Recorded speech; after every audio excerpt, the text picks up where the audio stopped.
welcome back to my YouTube channel. So thank you for joining me for another one of my videos. So I can't believe it's the middle of February already, which means it's another book club video. So first of all, I'm going to go through the books which I said I would read last month in my January book club. So first of all was My Friend Fear. So I picked this one out purely because of the cover, how beautiful it was, and the illustrations inside. So the illustrations are so beautiful. And I don't know, it really appealed to me of why I wanted to read this, because it had beautiful quotes in there. And it just very visually pleasing, really. To be honest, I think this is more of a mindfulness book. Like, it just really allowed me to relax, to go into the book, and to really establish like fear and why we do fear things.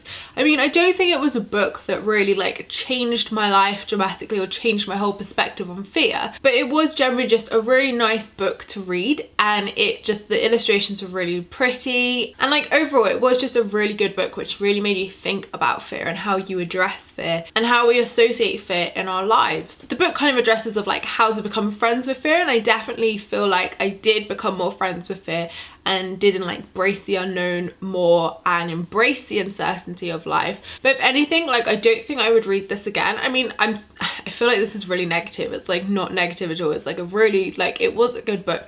I just feel more passionate about books where I walk away and I'm like, oh my god, my whole thought process has changed, like I've learned loads, blah blah blah. And like for me, I personally just didn't learn loads from this book, but that's probably because I read so many self-help books, so many law of attraction books, so many books on fear, self-love, blah blah blah. So like I read about fear all the time. But for someone who does want to like embrace fear a bit more and understand fear and, you know, become friends with it, then this is a really good book and I would recommend it. So next up, I did say I was going to read Louise Hay's You Can Heal Your Life, and then what ended up happening was this book literally fell at me in WH Smith, and I was like, that's a sign. So I was looking at like the Hay House section and self-help section, and this book literally flew out at me. So I was like, okay, I'll buy it, universe. So this is Louise Hay's Mirror Work. So like I said, I haven't read any more of You Can Heal Your Life yet, but that is on my to-do list. But I did read this book, I completed this book, and it has 21 days practices in there for you to stand in front of the mirror, to work on your self-love, and it also comes with like free audio meditations you can listen to each day. So to be honest, I thought I had self-love nailed, but it is like an ongoing process, and I think sometimes even I forget that you know, you can't just do it once and you're like fixed for life. Like it's an ongoing journey that you need to make sure you keep up and you maintain. So I would say even within like the first few days, I definitely noticed differences, definitely noticed like how more accepting I was of myself and like less harsh and like less my ego piped up. The free meditations were really useful as well. So you just like, there's a code and link in the book, and you just log on to the Hay House website and you can listen to them each day.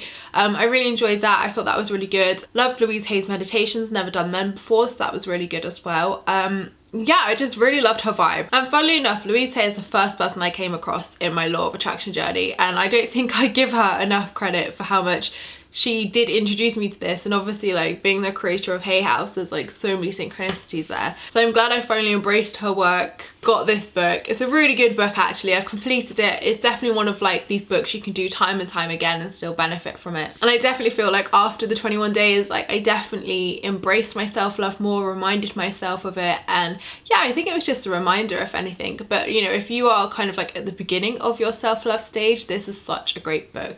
And the meditations that accompany it are ace as well. So last book to read was the Inner Beauty Bible. Now I will admit, because I was away this month and everything, like I've had so much to do, I haven't actually finished this book. I've read probably a quarter of it just like flicking through, because again it's a very visual book, and I find with visual books I don't always take in all the information. I'm too busy looking at the pictures and I'm like, oh, what's the next picture?